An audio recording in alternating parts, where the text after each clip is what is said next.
What is up, you guys? Today we are going to talk about LEAP options. I've been doing this whole thing for the past couple of weeks where I'm explaining different option strategies, different option spreads, from put credit spreads to debit spreads, to selling puts. That all these videos have been out within the past 2 weeks. So if you want to learn more about trading options and the different strategies, make sure you subscribe to this YouTube channel.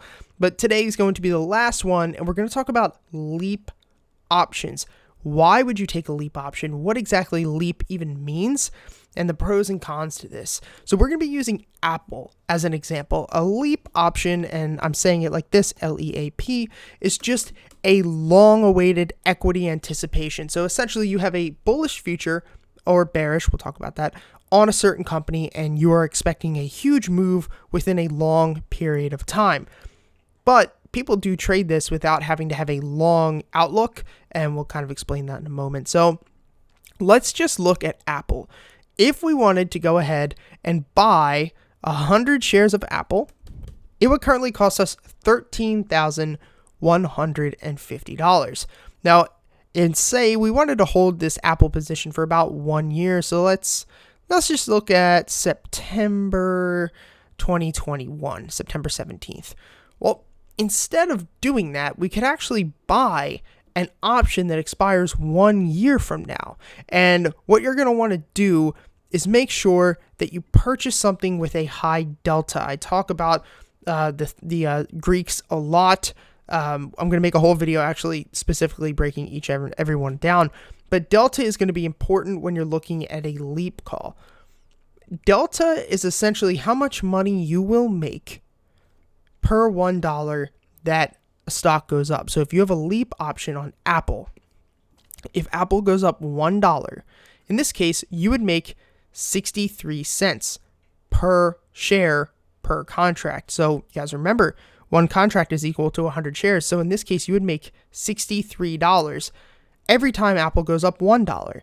Well, if you were to own the shares, essentially your delta is 1. So in this case, we're looking at something that's deep in the money right now, 83. So if Apple went up $1, you'd make $83. If you're going to be playing a LEAP option, guys, go heavy in the money. You can see right now that I'm buying a call that expires in 1 year. The share price on Apple is $131, and I'm looking at like $82.50 options. Like that's really, really far in the money. If we didn't hit on this, that'd be pretty crazy.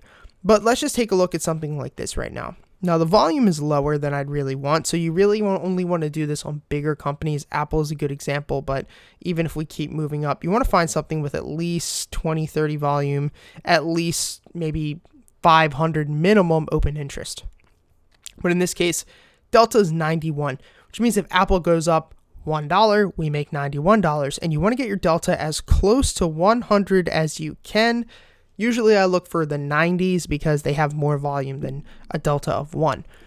Now, this is equivalent to you holding 100 shares of Apple. And look, if we were to purchase this, guys, remember it was going to cost us $13,000 to own 100 shares of Apple? Well, now, if we wanted to actually own 100 shares of Apple and control 100 shares of Apple, it only costs us $5,960. So really, you're controlling the same amount of shares for half of the amount of money. And so if you have a small account or you're really bullish on a company long term, this could be a really good solution for you.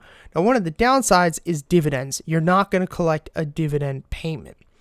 But for some people, who really cares, right? If you're looking at something like Amazon doesn't even have a dividend. If you're looking at something like Tesla, and you're really long-term on Tesla doesn't even have a dividend. So for a lot of people, it doesn't really matter.